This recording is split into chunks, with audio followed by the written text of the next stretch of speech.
Welcome, everybody, to this, the most current episode of the People of Pearland podcast.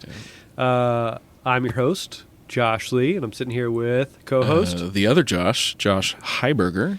We refer to him as the better Josh here. Okay. Because he's actually the one that does stuff. I just go around and like, hey, you know, it'd be a good idea. And then other team members like Josh are like, no, yeah, that's fine. We can we make get that it a done. reality. Yeah. And who's our guest today? I'm the other J. I'm Yeah. Julian. There you go. Triple J Club. I think Look that's at what us. we said. Wow. Triple J Club.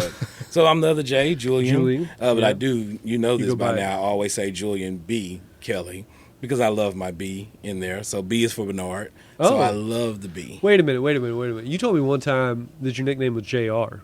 So, long story, but I can shorten it up. Yeah. I grew up in the country. Okay. Orange, Texas. Oh, okay. My grandfather would always call me JR because there was a show that used to come on called Yeah, Dallas. Yeah. Yeah, okay. so that's why they used to call me JR. But as time went on and I came to Houston, they started calling me Bubba. So it's still country, right? Yeah. I don't know where these names are coming from, but it is what it is. Then now, after that, once we got into a little older, folks started calling me JB. Dang. So, and then in school, I was Jew, right? So the dudes would call me Jew, girls would call me Juju. We're not going to carry that on. Because Okay. of the candy, the jujube. I don't know what it was for, The but we're not little going to carry that gummies on. or whatever. Well, no. So, actually, my best friend's wife, they just became grandparents, and her grandma name is Juju. Okay. there you So go. we don't have to carry that on. He That just can be can- hers. You just compared me That's to what. That's what it was. To a Yeah, no, grandmother. I appreciate that. I mean, I definitely get grandma vibes from you. You know I understand. what I mean? Like every time you show up, I'm gonna get some like sage advice. You Yep. feel butterscotch Yep. is coming out the Yeah. pocket, Yeah, right? yeah. Yeah, I And understand. like I always feel a little like, oh, like I gotta let me just like I'm gonna put my hands on my lap. I'm about to get in trouble, you know. Yeah. No, but I like JR. I like JB. I like Bubba. I appreciate it. What do you prefer at work? What's your? I mean, is there anybody that's like, hey Bubba, and you're like, mm-mm. Is there a Not nickname you. you've wanted that you've never been? No, all of them I like. I have no issue with any of them. I think at the end of the day, long as it's not fired, you can call me whatever you want. As long as it's not that, you can call me. No, but at work, I'm usually, most people just say Julian. Yeah. Most Sure. people say Julian, or there are a few, the generation that starting to make me feel old, right? Yeah. Some of the ones that are joining the team that are I don't know what gen it is. I think I'm Gen X. I'm 45. So what would Okay. that be? Oh yeah, you're right on the cusp of. You're with me, so I'm 43. Okay. We're like right in between millennial and Gen X, and they don't know what to call us. Okay, Sure. so we're just there. We're just there. Okay, Yeah. understood. Yeah. But We're the yeah. unicorn generation. So the ones that are young, they always say with Mr. Kelly, and I'm like, what are we No. doing here? No, no. What- Yeah, no, My stop signature doesn't say Mr. Kelly. Don't do that. So yeah. do you have nicknames, Hybe? I mean, Hybe. I think obviously. Well, in just- high school, yeah. in high school is because Joshua, you only have Josh. That's like Yeah. all you get. Did anybody ever like start with? I used to have people at church like, Josh fought the battle of Jericho. Oh yeah. Okay. Oh, yeah. Okay. Yeah, for All right, sure. all right. Well, it's Sorry. named after Joshua 1-9. That was like. Oh, yeah. That was the Yeah. go-to. But Yeah. Okay. I but got yeah, biblical no. names as well. There you Joshua, go. David. Yeah. Yeah. So I'm the only one with a grandma name. Yeah. Biblical Sorry and about grandma. that. Got it. Understood. I didn't know if you knew that's where this was going to go, but So, yeah, no. what'd they call you in high school? It was just everything was Josh. yeah. On sports teams, it was Heiberger because Coach always went Oh, yeah, by most last definitely. names. Yeah. So eventually, I got some that was Heiberger, but that's kind of a mouthful. So Yeah. just Josh, just Yeah. keep it basic. I liked Hybe. I like that Yeah. coming here. That's the first time I've ever gotten that one. Really? So coming here, I got Joe Lee. That's the first time I've ever gotten that Okay. one because my email, Yeah. because Jennifer Lee was here, Mhm. and she got J stole Lee. it. Yep. Yeah, and so I had to get JOLE, Mhm. and so Jolie kind of stuck. But that's the first time I've ever gotten Yep. that nickname Yeah. too. I've been called a lot of other things, but that's interesting that we Yep. kind of Yeah. land on those things organically. But yeah, that's the line of my names. All right. Yeah. How long you been here at the city? I believe it's 17 and a half. I think 18 years will be this August. Nice. Your career is almost old enough to vote. Yes. That's yes. I think I wild. started in 2008. There was a gentleman that was checking a lift station. I rolled up on him. For those who don't know what that means, I drove my car to where he was. Drove my car up there, asked him where City Hall was. He pointed me this way, and ever since then, I've been here the whole time. Like, Wow. you drove to City Hall to apply for a job, or? Okay, that's where the 45 is coming in. I don't know if I applied by driving up here or got on a computer. Okay. Either or, I applied. And they accepted me. What did you come in as? You were at that time, it was an operator in training. Okay. Operator in training. And I don't even think that position exists anymore. Yeah. And to be honest, that was a while back. So HR would probably tell you that wasn't even a real position at that time. We just had it on the books, right? But yeah, it was an operator in training. Wow. Water. Always been water. Okay, I was going to say, yeah, so have you always worked in utilities? Always worked in utilities. You know, at that time it was public works. So always worked in public works, worked in utilities, and that's what it was. There was a gentleman that took me under his wing. I would probably say took me under there after it was forced under it, but his name was Chuck. So Chuck took me under his wings. I learned a lot about water then, and I think there was a guy by the name of Derek Thomas here. Danny Cameron was here at that time. So it just, a lot has changed. So how'd you decide on water? Like, you're like, man, that looks cool. So I decided on water because I needed a job. And that was the one that was open, right? Okay, that was the one that was open. And then I was debating between water and wastewater, but I actually visited a wastewater plant when I was working in water. And at that time, let's just say it wasn't the most appealing place. Sure. Right? I mean, that is... The guys that work in that stuff every day, guys and girls, man. Hat off, kudos to them. That is. It's a hard job. It's funky. Yeah, so I stayed on the clean side of it. And smart. And it's funny because now I'm on all sides of it, right? Yeah. So but yeah, that's what happened. Yeah, so what's your what do you do just for the audience, in the listening public? Man, currently I am the assistant director of utilities. I am I guess oversee, I want to say support, right? I support the folks that are doing the groundwater, wastewater, and surface water. Yep. So that's where I lie now. And when we say utilities, we're talking about Pearland Water, which is our enterprise fund. It's a public utility that we provide, which is providing clean water to homes and businesses, and then treating the wastewater that comes out and reintroducing it back into the environment in a clean and responsible and environmentally friendly fashion. Yes. I think it's the long way of saying the 18. That's what we are. We're the 18. Well, I mean, it's something that we talk a lot about here, and frankly speaking, I feel like there's not nearly enough. There's very little appreciation outside the organization for the work that's done, and I think a lot of it has to do with the fact that so much of what y'all do is, behind fences or underground, and so people don't see it. They only see the water that comes out of their tap and their water bill. Right. And when you can't fully visualize all of the components, it's hard to have appreciation for it, I think. I think it's very similar to what we were talking about earlier before we even kind of like got into it, the watch, right? Yeah. We talked about that, how it takes this person, and have you ever seen how one is built, how it works, and all those different components that's in there? Everyone knows it's a watch, right? We see it, but we don't know all those inner workings and all that. And I think that's how utilities is viewed. Everyone knows the value of a watch. I have to get somewhere with it. It helps me get there. It helps me get to a place on time. If I don't have it, I possibly won't be to my places. My schedule is off. My life is off. But you don't understand really that inside of that watch, there's about 10,000 different things going on to make it work as smooth as it's working. One of the things that I always say is that in water specifically, people don't appreciate it until it stops coming into their house or stops leaving their house. Right. Or, I mean, when they get their bill and they're like, dang, that's expensive. But it still doesn't explain why it's expensive, or according to the people that have those observations. I mean, when you break down the cost of water, it's shockingly affordable for what we provide. Yes. The thing that I guess kind of always catches me is the thought about, like, you have to have clean water to survive.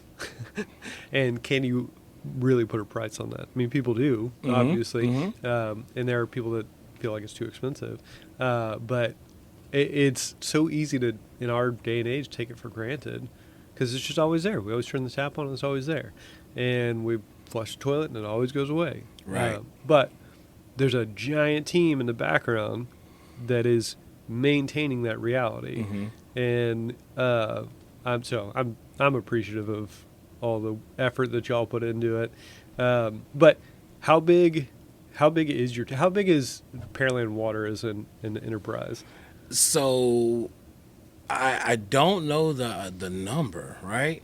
But I think we're at least 150-ish 150-ish yeah, people. somewhere around there, yeah. And when you say how big, I really don't view it as the number of personnel. Right. I view it as the coverage. Yeah. What do we cover? Yeah. And I know that number. It's as big as 135,000 wonderful people. And we're talking about the population of Pearland. It's as big as those who come here on the weekend and visit it. So I don't think there's really this number you can put on it because I think it stretches farther than the ID or the personnel or the number of an employee. Sure. It goes Absolutely. way farther than that. And I mean, that small group of people, Yeah. they produce, how many millions of gallons of water a day? Yeah. I think on average we're between 12 and 15 on a regular day. I think we've hit a peak of 26 million in one day. Dang. So the water is being consumed. There's some beautiful yards in Pearland. And but there are also some splash pads. There's kids that have to enjoy this. So our summers are hot in Texas, right? But we have enough water and we push it out to make sure people enjoy it. Yeah. No, and that's, I mean, quite a calling. I myself, before working in local government, had no knowledge of how water systems work. Yeah. And it's super fascinating going there, especially like the surface water treatment plant. Yes. Or, even visiting the well sites or crawling inside of a storage tank. Oh, Right. my goodness. That is such a crazy experience. Right. And then you really start to grasp the scale of like, oh, this is a big Yeah, big and important thing. yes. It's huge, man. I think what we see is the water, right? We see the H2O part of it, and that's the drinking water. Sure. We see the pools, but there's these other elements that people sometimes forget. Well, that water traveled through pipes, and that's a whole team that's working on stuff, and that's Absolutely. a team that's up 24/7, making sure that's running properly. We're talking about a city that's how old at this point? 130 131 years old. Right. So someone has to work to make sure that those pipes, I'm pretty sure all the pipes are not 2 years old, right? Yeah. So there's piping system that's making that happen. And we talk about the water, but we got to talk about distribution and collection, how awesome they are. But then you also have to talk about the fact that there's wastewater. And we kind of leave that out when we're talking about it, even though we started this conversation. We're like, no one wants to be there, Sure. right? But there is a team that when that water is being used, it goes through those pipes. Well, it has to safely and by permit be treated the right way in order to go back somewhere. Yeah. And that wastewater team does an amazing job doing that as well. And you got lift stations, and because we're so flat, you gotta have lift somewhere. stations. You gotta have those lift Yeah. stations. So, like we said, it's that watch. It's that whatever your preferred watch is, open it up, and that's utilities. It's all those little mechanisms inside of it. That's wild. Did you ever, when you came to apply for a job here, could you see kind of where you are now? I mean, did you imagine sitting where you sit right now, or what what's your biggest surprise in terms of, you've been here almost 18 years? I think my biggest surprise would be, no, I'm not surprised. Really? Yeah, we're gonna keep this real honest, right? Oh, yeah. I'm not surprised, and the reason I'm not surprised is I believe Pearland is true and honest about a lot of things, and people may hear this and think differently, but that's truly my belief. And when I saw it, I saw the growth. I saw what the potential was. And I think sometimes when you come in as a team member, you're thinking you're going to get there in 2 days, 3 days, 1 year, 3 year. I just never viewed it that way. I view it as 5-year plans. I have a 5-year plan. I know I want to get there. And when I came in, water production was 5-6 people. Wow. The city, we're talking about that's 2008, amazing. right? The Yeah. city wasn't Yeah. this big. Right. The West End didn't look like it looked. So I had the foresight to say, this is going to get bigger than what it is. Now, great opportunity for an individual. Yes. Now, I will bring back one statement. What surprised me was EPW separating, or this extension that utilities became. I never knew that was going to happen. I didn't know that branding and looking at utilities as its own entity, and I look at it now as saying being appreciated for what it do on its own. Yeah. I didn't know that was going to happen in Pearland, and that opened up so many other doors as well. Sure. Interesting. And I mean, I was here when, I was a part of that, making that a reality. You were too. He's humble. He's humble. I was a part of that. He was on the brand. I think it was Josh who said, "Hey, you guys should probably have your own brand." So you can be humble about it. But yes, she was on the initial kickoff to get this going. I appreciate you for that. No, well, and I mean it at the time, and it didn't really come up until we had the utility billing debacle. There's nothing short of a debacle, but long term, we came up with a 3230 plan to reconcile the discrepancy between meter reading and billing. But fortunately, we did the independent studies out of that to look at the vulnerabilities of the system, and up until that point, the idea that this whole thing at the time, it was like a $65-70 million a year business. Yes. And the idea that it didn't have any recognizable brand on its own. And when people had a complaint about it, it would go straight to utility billing, which is like, holy cow, that's, they are, one of the faces of Pearland Water, but that's the only thing that people are seeing. And so a brand gives us a really natural opportunity to be able to say, this is a whole enterprise, right? And it goes back to what I was talking about. People don't appreciate it until it stops coming in or stops leaving their house, or they get the bill. And we've been really interested and keenly focused on changing that perception, right? We want people to have an appreciation for it and to understand there's a lot that goes into it. And it is that's a really hard thing to do because it's really dense. There's a lot of technology that goes into it, and attention spans are short. But I'm thankful for that band, the stretch that we've been able to do there, and to be able to create, some space where Pearland Water can stand on its own. Gotten some flack for the logo from a couple of people. Yes, just a few. Yeah. But I think it's a distilled representation, of in a nice looking. I like the logo personally. It grows on you. It grows on you. It grows on you. And we put it on the water towers, and that was a risky move too because it was just the logo. Sure. And that was a very intentional, and that was my recommendation. That was my recommendation. I'll own that one. That. If we're going to do this, if we're going to invest in this brand, then let's lean into it. Yes. And let's, believe in it like we do. You know what I mean? And I do believe in it.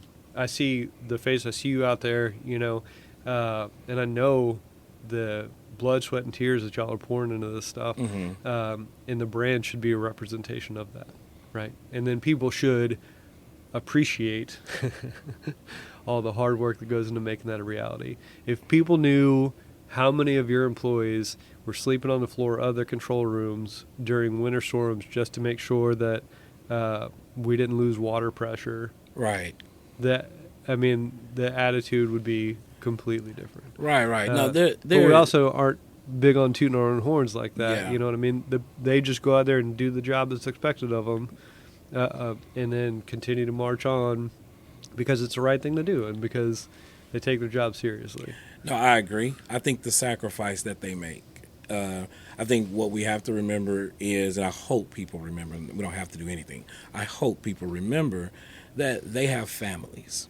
Right. So whenever they're here, that means they are saying they care enough about the citizens that they probably don't see every day, but they care enough about those people as well, and almost to the same extent as their family. Right. They're willing to take their homes, their children, wives, husband, or whatever it is they deem to have in their life, dogs and cats, whatever, and put those up, or roosters and chickens. I think that's what you have, right, Josh? I don't. I wish I did. So that feels right for me, though. Right. But they will put those aside, take care of them, and then come here and do their duties here. And I think that's the sacrifice that I appreciate the most. Absolutely. Yeah, 100%. And we had a separate podcast conversation yesterday where we talked a little bit about the emergency management side of the business. And as an organization, I think that's one of the ways that we're pretty unique because we do cover so many different things, public safety and streets and water and parks and all that good stuff. And then you get into an emergency situation and all the ancillary stuff kind of washes away, and you have this one centralized, unified focus, and everybody sits in the same EOC together, and everybody's tired together, and but there builds this, this bonding experience that is really unique, I think, and I feel really fortunate to be able to be a part of that and to go to water production facilities in the midst of an emergency. And I hope that we can share that. I hope that we do justice to sharing that experience with others. Because, how many other people are that lucky, And how lucky is this community to have that type of dedication? Mm-hmm. And so, it's one of those things that it's not glorious, but man, it's essential. Yes. It's so important. Yes. So you make nice, clean water for the city of Pearland. You keep everything running here. Mm-hmm. What else does Julian do? What do you do for fun? Do you just make water on the side too? I do. I have this You're just out sampling water. Yeah, Bubble Water Company coming soon. No, I think on the side, what I love the most is music. I've talked about that before. Growing up, I really thought I was going to be, and I said this before in different meetings, but thought I was going to be this huge music producer and visuals, audios, things like that. I love it. I was just talking about that earlier, that I have a whole room that I'm dedicating to still doing that. So I love that part of everything. I'm a visionary person, so I'm the one who can say, hey, like you said earlier, I like this, but then someone else executes it. So that's the amazing part about this job. Yeah. But that's what I do. If it's music, I love it. If it's, I have grandkids. They're awesome. So I spend a lot of time with them. How? You're 2 years old. We can't see. There you go. Man, first with the grandma thing, my best friend right? has my best friend has a grandkid now, and it's not that long ago. I kid you not, right? I was talking to my son's friends about something, and it was that moment. This was in the last year, Mm-hmm. right? That I realized, oh, I'm that adult that I used to look to for guidance or what, and I don't remember anybody assigning that to me. Mm-hmm. I don't remember that being. I don't know when I got to that point. Never got that phone call. No, but it just kind of and I don't feel old enough to. I don't feel old enough to be doing that. I don't feel old enough for my best friend to have a granddaughter, Mm-hmm. And yet, it's a thing. Yeah. We're here. You know what I mean? It's a thing. And I wouldn't trade it for anything. But sorry, that's crazy. No, That's crazy. man, I do, man. Shout out to all three of them, and actually one more on the way. So hey, Congratulations. Yeah, That's yeah, awesome. yeah, That's great. Wonderful. 3 girls, 1 boy. So it's a wonderful feeling though. But I've always grew up. I have a family of 4. I have 2 sisters, myself, and then my brother. And even though I have older sisters, I'm viewed sometimes as the oldest of them, even though by far I am not, right? When it comes to money and finances, I'm always making sure they understand they're the older sister. Yeah. But when it comes to speaking and talking and doing things like that, I appreciate them because they listen to me. So serving, I knew I was going to do that. I knew anything outside of this, I don't mind volunteering. I don't mind serving. I don't mind helping. I love to see other people realize how amazing they are. That brings me the most joy in the world. Yeah. Yeah. That's awesome. Do you, I want to go back to music for a minute. Do you produce your own music or do you? I have in the past. I've made a few tracks. Okay. A few bangers. Yeah. Yeah. Yeah, I made a few hits in the past. It's funny because now my son, the youngest one, he does it now. Really? So yeah, he does it that's now. great. So, but nothing that's on like the top charts. I think we may have a few 10, 14 Okay. listening people. Sure. Okay. But yeah, haven't hit 1,000 subscribers at all. We have a lot of talented, I think, like artistic types in the Yes, city. I think we do. So you said you like visionary art too, or what? Yes. What do you, like, how'd your room? You said you have a room dedicated to it. What Yes. do you? How's it set up? What do you So do? currently, I have the desk. I have I run Mac. I have some Zooms. I was just telling them about. I have a Zoom 8. I do have a few microphones already set up. I have some lights. I'm working on trying to get a monitor. I just told them that I'm going to. When I say them, I'm talking about those in the room. I just told them I'm going to try to put a bar up so I can try to create different backdrops on it. Okay. So that's the next thing. But long as the money allows me to keep doing it, What- it's an expensive. Are you doing like your own like Oh, yeah. podcast, or are you doing like how? What do you use the space for? I'm so fascinated by It's this. coming. Okay, It's okay, coming. okay.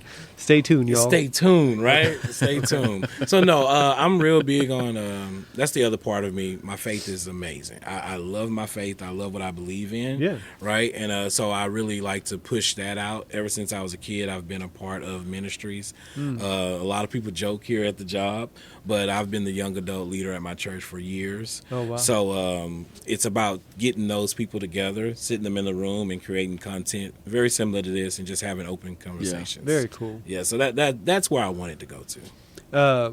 Do you see your the effort that you put in here influence your faith and vice versa? Oh yeah, most definitely. I would not be as successful as I am without my faith. That is for sure. I think the one thing I would say needs to be said, and I will say what I think. I believe that sometimes the church is kind of viewed a little certain way. Sure. That you got to be perfect, and I'm finding out that no, Yeah. you don't. There's Right. so many different personalities, so many different people. So if you really want to be honest, it's a community. So I learned how to deal with a community a long time ago. And then those people are asking you to do multiple things. So I've learned how to answer the call of different people. I mean, I don't know if people know, but I was an usher. I was in the choir. I was a helper in the... So I understand people not coming somewhere expecting something, Right. and then maybe not knowing what it takes to do it, but you got to solve that problem. Yeah, So when I got into local government, I was like, well, this is pretty much what I've been doing the whole time. Right. I'm answering the call of a community and hoping that I can serve them the best way I can. That at the end, in church, someone else is getting the glory. I think here, the city is looking a certain way and saying, okay, no, we live in a really good town. We live in a really good city. I think that's an important observation, and one that is really hard to do. It's the awareness, the ability to recognize the similarities, or really where you are relative to the situation. Mhm. You know what I mean? Because I've experienced that myself. Faith has been an important part of my life, generally speaking. I'll just tell you right now, I'm not a very good Christian. I struggle every single day, right? I'm flawed. But I have, I know I've always been stubborn. And that's been part of my my testimony, my faith journey, And I always thought it as an endearing spirit, and I'm realizing it's not. It's probably just exhausting to everybody. But as I've hopefully matured, I've been much more interested or intentional about trying to be observant about, okay, I'm in this situation, I'm in this position, or I'm exposed to this individual. There's a reason for that, right? There's something there. I might not know what it is, A lot of times I don't. Right. I have a hard time, being able to see long term. Like you can make 5-year plans. I don't know what 5 years looks like. Right. You know what I mean? Like 5 years ago, well, we were in a pandemic. Yeah, I mean, I couldn't have guessed. Sure. You know what I mean? And I couldn't tell you what this looked like now. But I know I'm where I'm supposed to be, and I can have faith in that. And I do struggle with that for sure. But I feel like, especially in the last, I don't know, couple of years, I guess, those opportunities, those chances for interactions that I don't know where they lead, but they end up leading to something, are much more obvious. And it's like, oh, I'm here to do this thing. Don't know why. Don't know what it's going to turn into. Don't know. But I'm confident I can be present and faithful in the here and now, and it's going to work itself out. Yes, one always, way or another. Always. But that's a hard thing to live, I feel like, especially, I mean, in our industry, for sure, because there is so much volatility and scrutiny and, things like that. But I think it's a good thing if you have that confidence, and then, I mean, I'm sure you share that with your team. You set that as an example. Do you share that with, the how do you encourage other people to think the same way, or do you? I usually I do it respectfully. That's the first part, right? Yeah. The way a person thinks or believe or look at life, I think you should respect that person on how they look at it. It got them where they are, so it's okay if you don't look at it the way I do. If you don't have a 5-year plan, or you have a 2-year plan, or 1-year plan, whatever it is, Right. Let's find a way to find out how that works for you and maximize it. So yes, I've been able to do it, but in a respectful way. And that way is, how do you view life? How do you see it? Okay, now that I know how you see it, let's apply that and let's make it big. Let's make it better. Let's make it what it is. If you can't see 5 years, that's fine. If you only see one, let's maximize that 1-year vision you see and make that happen. Cool. If you can't see past this next freeze that's coming in, that's okay. We're about to be great for the next 3 days. That's the way I look at it, and we'll tackle the next day, the next thought, the next issue when it happens. I dig that. Where did you get all that from? My life before this life. No. The before times. The before times. You know what? I think it really comes, like I said, I think it really comes from my faith. Yeah. I know the world is crazy. I do understand that. But deep down at the core, if you hook me up to a lie detector test, I will pass it. I think people are good. Yeah, I agree really with that. think people are good. I think situations shape their approach and shape how they look at things. So now they may react a certain way or think a certain way, but I think at the core of people that they are good. And I believe that if I'll go there, we can edit if we want to, based out. I believe that if someone was amazing enough to die for the person that's sitting right by me, who am I to disrespect that person? Yeah. Who am I not Yeah. to see the greatness in them? Absolutely. So that's the way I look at it. You're awesome. You're great. Don't matter if you're the person on the street that probably had this amazing life and things went left for you, and now you're considered this homeless person. You're still great. I need to know there's a story behind you. You're still here. Tomorrow is the next day, and I may be sitting in front of you needing something tomorrow while I'm handing you a sandwich today. Treat people that way. Yeah. That's the way I look at it. Well, and that grace, that optimism, the thing that runs, I think that's hardest to compete with that, or the thing that runs contrary to that, I mean, just the world generally speaking, and human nature, and the thing that constantly surprises me, just thinking about, where an individual is at any given point in time, physical health, mental health, emotional health, and then you run into another person, and at that intersection creates an experience, good, bad, or otherwise, right? And we talked about this in our last podcast, but, I might do a little thing.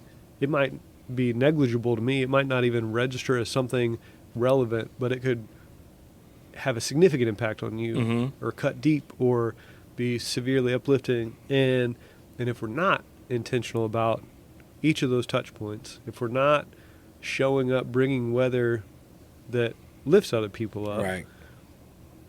then we run the risk of having the opposite effect and making things worse. And I think that's an easy thing I think it's a very natural thing for human beings to forget about, especially when things get tough, when you can't see past the winter storm coming up this Right. week, or kid gets sick, and that's draining all your mental attention. And two parts, grace and relationships, goes a long way in terms of staving off that human instinct of, oh, they're not responding to me because they don't like me, or whatever. Right. People jump to their own conclusions, and everybody's in their own space. So I found myself thinking about that, just human experience wise, more. And to me, it's just a reinforcement of faith is so important, because it goes so much further than that. It reaches so much Right. deeper than just where we are, Yeah. And I have to say this, Josh, and hopefully not cutting y'all off or anything. I really do believe that there is something the other person can do that I can't do. Yeah. And once you realize, no matter how amazing your mother may have told you were, there is something other people do you cannot do. I don't care if you go to school for it. I don't care if you study for it. There is something that they can do you can't do. And once you realize that you're not a threat to me, Right. because I was born to be who I am, you're born to be who you are. And long as I understand that I'm going to lack in my totality of life if I don't make sure you are the best at what you're supposed to be. Right. If Josh is not who he is, I'm not sitting at this table right now, right? Yeah. So I can be an amazing or whatever employee for Pearland, but I'm not communications. Yeah. I don't know how to set that story. I don't know. When I call you guys, it's amazing the things that you guys can do when I throw out a sticky tab ideal of something I want, right? And then it comes back and they like, well, Julian made this whole Julian didn't make this presentation at all. I called Josh, gave him a little bit of an ideal, and he turned it into something. When you realize that what you can't do, somebody else can do, I think you'll start seeing the value in people. Well, and I think you said it too really well, when you change the perception of it being a threat to your own existence versus an opportunity. Right. And something that I guess a while back now, I went through this high performance leadership training, and one of the things that we had to develop was our leadership oath, right?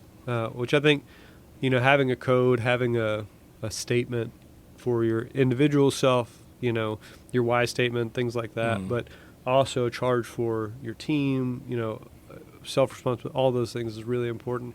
And I never really thought about it until they said, you need to write this out. It needs to be on paper. And it took me a while. And mine, the very first part of it is, I will lead with grace and honesty, right? So 2 parts of, I'm going to be transparent about the things, and there's a humility aspect to it too, right? Again, runs cross with just natural human instinct, I think, but faith reinforces, right? Be humble in everything that you do, and I think that having that example and sharing that with others in the organization has a profound impact on how you function and what type of leader you are. I mean, we see it, through and through.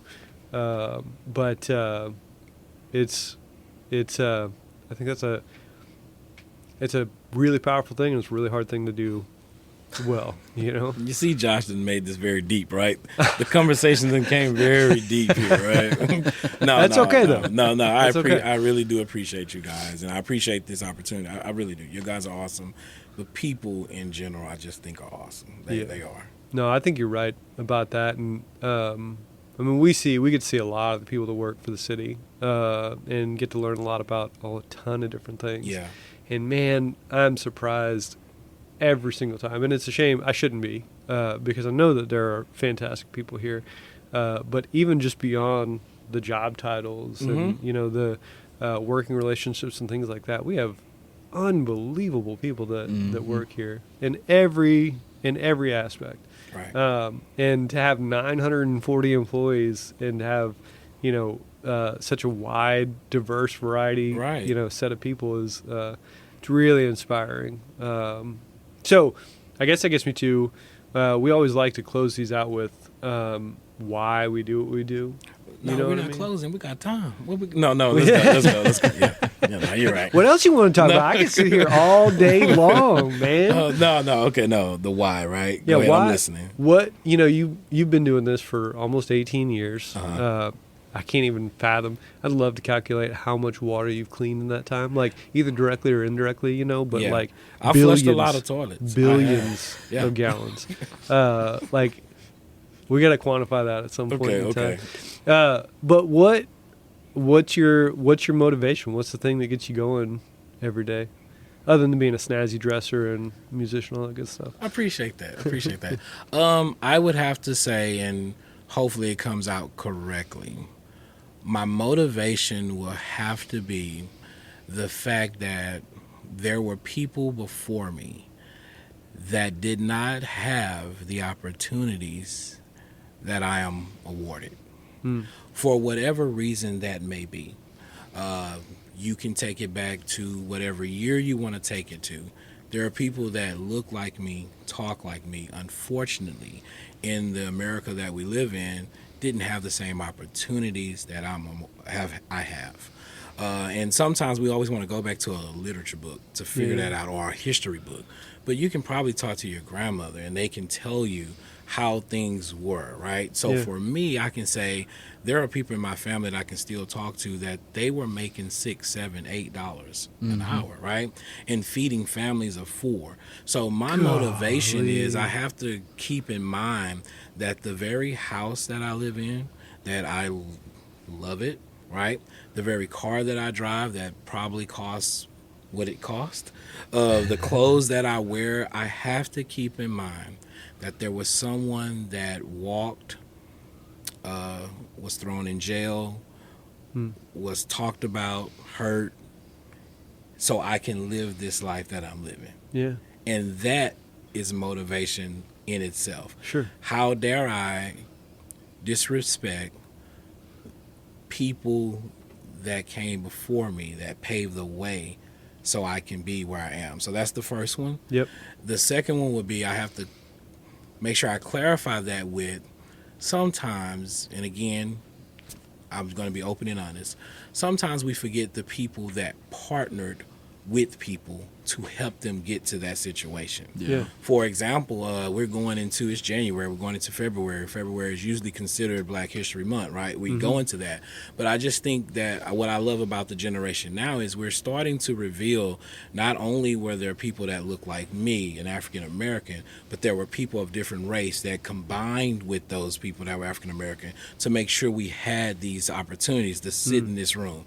If we could probably do our DNA or whatever it is that we'll do in this room alone, this wouldn't have happened with some of our ancestors. But the fact that we have grown, the fact that we have come to a place, I think it would be disrespectful to all of us not to do the best we can with the opportunities that we have if we go back and look at some of our grandmothers and grandfathers or great-grandmothers and what they had to endure just so you can sit where you sit. And then lastly, my motivation is my family and my faith. I have to respect my family last name. Kelly. It may not be posted on a back of a jersey. It may not be posted on a business anywhere, but it's posted on my nieces and nephews. Yep. And they understand that Kelly means respect. They understand it means hard working. They understand it means dedication. They understand it means loyalty to the one that you married and with. That don't mean doing other things. It means that's where you are. So I have to say that, and then again, my faith. I never want to be the person who is looked at as his work ethic is horrible. Yeah. But he say he's a person of faith. Yeah. How is that possible? Yeah. And sometimes people look at faith as, well, no, it's just going to church. And no, it's how you work for people that took out the time to employ you as well. Right. That matters. So if you're going to say you are a person of faith, I believe my motivation is, I'm not going to show you my faith just for my faith alone. Sure. I'm going to work. Yeah. And hopefully when you see that, you come to me and say, hey, What what makes you is it different? that drives you like that? Yeah. You're not Absolutely. lazy. You're then not. you can You're share gonna your do. You're gospel. gonna do what you're supposed to do. And then Yeah. at that point, I can say, well, Yeah. this is what drives me. Yeah. So that's what it is. And also I have to say, okay, when you start making $14-15 an hour, right? And now Then you work your way up. yeah, I appreciate the fact that Pearland, that check cashes every 2 weeks. Well, So no. Consistency. that is some motivation, just to be honest with you. And we always talk about that too. Like those are important things. You Yeah. know, the job security, food. You know, money to feed families. Yes. Pay your bills, benefits, things like that. But in the reality is also, right, and we've experienced this, you can go elsewhere. You can go to private sector. You can go and make a ton more. My experience, right, is almost a byproduct. People, they don't come here to get rich because you ain't doing that. There are no Ferraris around here, Right. you know. But it is certainly, you know, I mean, it's part of it. But there's more to it than that. There's a catalyst. There's something there that drives people on, and we certainly appreciate you for yours. I appreciate y'all. Yes, sir.